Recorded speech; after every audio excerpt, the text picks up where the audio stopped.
donde el presidente de la República ya ha dejado meridianamente claro que no está involucrado en ningún delito, ni en ningún financiamiento prohibido. Se ha expresado por escrito como corresponde. Creo que dando las razones y las explicaciones del caso, yo creo que no tendría ningún sentido de que pueda haber alguna ampliación u otra citación. El Supremo de Investigación Preparatoria declara improcedente la tutela de derechos presentada por el presidente Pedro Castillo. Cabe recordar que el abogado del jefe de Estado había solicitado este recurso para que se declare la nulidad o se deje sin efecto la denuncia constitucional formulada por la Fiscalía de la Nación en contra del mandatario ante el Congreso de la República.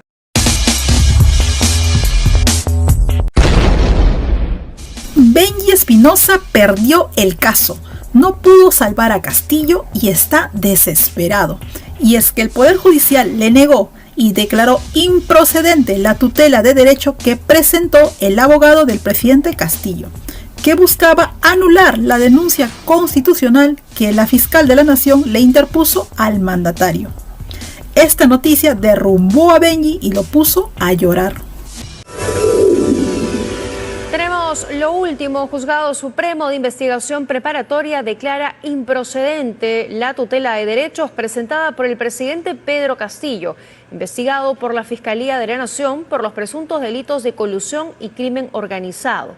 El juez, Juan Carlos Checli, sostiene que no está dentro de sus atribuciones declarar la nulidad o dejar sin efecto la denuncia constitucional cuya calificación y evaluación corresponde a los órganos competentes del Congreso de la República. El magistrado también refiere que expedida esta resolución, expedida por su despacho del 22 de junio de 2022, no contiene un mandato prohibitivo que ordene a la Fiscalía de la Nación se abstenga de formular denuncia constitucional ante el Parlamento. Cabe recordar que el abogado del jefe de Estado había solicitado este recurso para que se declare la nulidad o se deje sin efecto la denuncia constitucional formulada por la Fiscalía de la Nación en contra del mandatario ante el Congreso de la República. Reiteramos entonces, el Juzgado Supremo de Investigación Preparatoria ha declarado improcedente el recurso que presentó Benji Espinosa, abogado del presidente Pedro Castillo, tutela de derechos, con lo que él pretendía que se deje sin efecto y se declare la nulidad de la denuncia constitucional formulada por la fiscal de la Nación, Patricia Benavides, en contra del mandatario. Esta solicitud fue dirigida al juez supremo de investigación preparatoria de la Corte Suprema de Justicia. Se declaró entonces improcedente el recurso presentado por el mandatario. Bien, vamos a reiterar entonces la información. El abogado del presidente Pedro Castillo, Benji Espinosa, presentó el recurso de tutela de derechos con el que buscaba que se anule la denuncia constitucional que fue formulada por la fiscal de la Nación, Patricia Benavides. Recurso que fue presentado y dirigido al juez supremo de investigación preparatoria de la Corte Suprema de Justicia. Acaba de informar que se declara improcedente este recurso. Se declara improcedente la tutela de derechos. El juez Juan Carlos Checli sostiene que no está dentro de sus atribuciones declarar la nulidad o dejar sin efecto una denuncia constitucional. Sí, a ver, lo primero que debo decir, muy particularmente como abogado del presidente de la República, que el presidente Pedro Castillo no está involucrado en ningún plan para atentar contra nadie ni intimidar a nadie. Lo que hace el presidente conforme el mandato constitucional es cumplir la Constitución y hacerla cumplir, como el jefe de Estado y jefe de gobierno que es en nuestro sistema jurídico. Eso es lo primero. Lo segundo es que hemos visto los dominicales que habría algunas informaciones, ¿no es cierto?, provenientes del establecimiento penitenciario del Callao, Sarita Colonia, entonces tendrá que interrogarse, ¿no es cierto?, a los internos que estén involucrados, pero hasta la información que estamos conociendo no existe ninguna conexión con el presidente de la República. Que hayan algunas personas, tiene que comprobarse eso, si es cierto o no. Que puedan estar tramando algo es un asunto de esas personas, pero no podemos extender luego con el manto que eso le corresponde también, o que esté involucrado el presidente de la República. No hay ninguna evidencia en ese sentido, no hay ningún elemento. Acabo de salir a hablar con mi cliente y rechaza cualquier insinuación que pueda involucrarlo en algún plan de atentado contra nadie, no solo contra los fiscales, no contra nadie. contra nadie. Por supuesto, eso es absolutamente falso, eso no existe. No existe ningún plan de ataque, de atentado contra nadie. ¿Qué comentado sobre este tema, doctor? ¿Quizás ha mostrado preocupación al presidente por lo que está pasando respecto a este tema? Bueno, no se puede preocupar por algo que es inexistente, no existe el plan, entonces ¿cómo puede preocuparse por algo que no es, que no existe? En la realidad eso no existe. Y si hubiese algún acto en particular aislado, bueno, que asuma la responsabilidad a quien le corresponde, porque las responsabilidades son personales. Doctor, ¿cómo está? Estamos en vivo para TV Perú. Hace poco el presidente de la República habría respondido un pliego de preguntas por parte del Ministerio Público. ¿Relacionado a qué caso exactamente? Y el doctor Pachas había señalado que probablemente se llegue a una citación o de repente más pliegos de preguntas. ¿Cómo va su caso?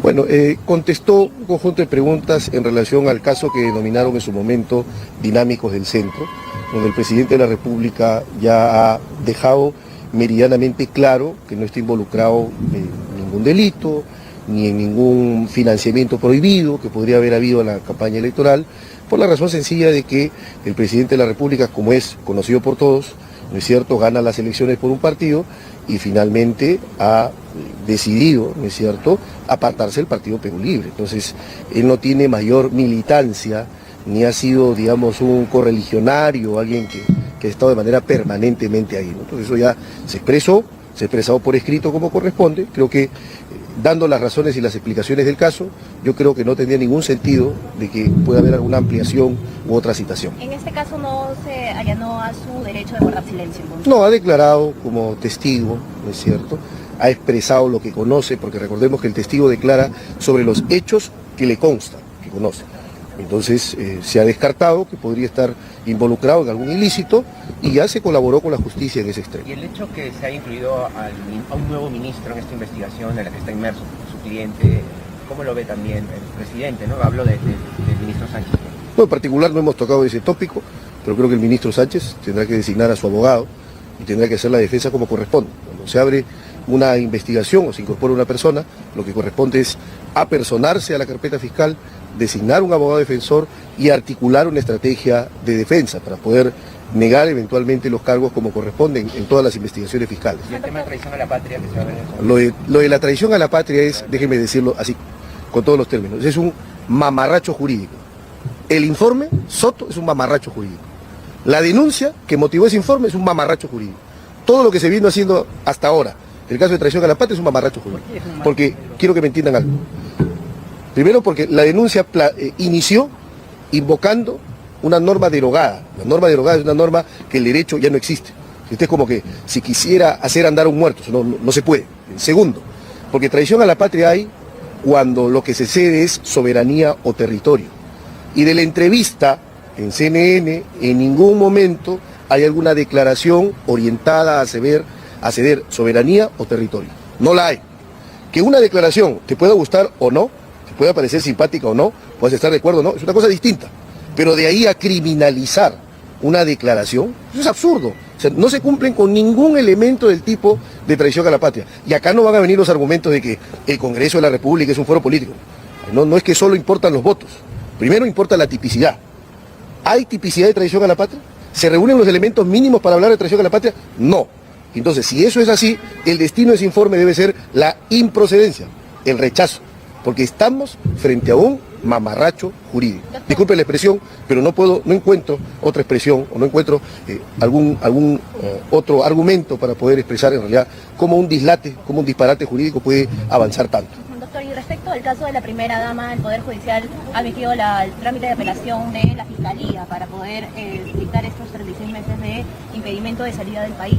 Sí, lo que ocurre con el procedimiento concretamente de la apelación del impedimento de salida es que la sala en su momento convocará audiencia y estamos seguros que confirmará el rechazo al impedimento de salida del país de la primera dama porque no se cumple con los requisitos de la ley. Primero porque la primera dama ha mostrado una prístina colaboración con la justicia, un adecuado, inobjetable comportamiento procesal, cuando ha sido llamada a declarar como testigo acudido, cuando ha sido llamada a declarar como investigada acudido, cuando se le ha pedido información le ha entregado, ha acudido en el Congreso, acudió en la Fiscalía, acudió al Poder Judicial. Entonces, ese comportamiento procesal lo que establece es un buen antecedente que tiene doña Lilia Paredes para poder someterse a la justicia. Uno. Y dos, lo más importante, Cuando tuvo oportunidad de salir del Perú, regresó. Salió a Estados Unidos y volvió, no teniendo impedimento de salir del país. Es una prueba objetiva y clara. Se pueden decir muchas cosas, se puede especular muchas cosas, pero acá tenemos un dato objetivo. No teniendo impedimento de salida, sale y regresa. Así que si el miedo es que no retorne cuando sale, entonces ese viaje acredita que en efecto siempre que salga volverá. ¿Y que se solicite 36 meses, cree que es excesivo el pedido? Claro, ya no hablo del plazo porque en realidad el pedido en sí no tiene ningún fundamento. Como no se apoya en un fundamento jurídico válido, ya no es menester discutir si 36 meses es mucho tiempo o no. Porque si yo entro a la discusión de la extensión del plazo, estaría aceptando que el impedimento es viable. Y para nosotros no lo es. Así como acabamos de escuchar, el juez supremo Juan Carlos Checklin Soria concluyó que una denuncia constitucional es función propia de la Fiscalía de la Nación y corresponde ahora al Congreso encargarse de dar luz verde a la fiscal. Y por más que Benji llore, chille, se queje o rebuzne, no va a poder evitar, ya que las investigaciones por los delitos de organización criminal, tráfico de influencias y colusión agravada hacia el mandatario sigan su curso. Por lo que esta vez Castillo está solo en este problemón en la fiscalía, pues ha quedado comprobado que la defensa de Benji se fue al tacho. ¿Qué opinas de esta muy buena noticia que ha tumbado a Benji y ha dado un golpe duro a Pedro Castillo? Bueno amigos, esa es toda la información hasta el momento. No olvides suscribirte, déjame un like y comparte esta información. Nos vemos en el siguiente video. Chau chau.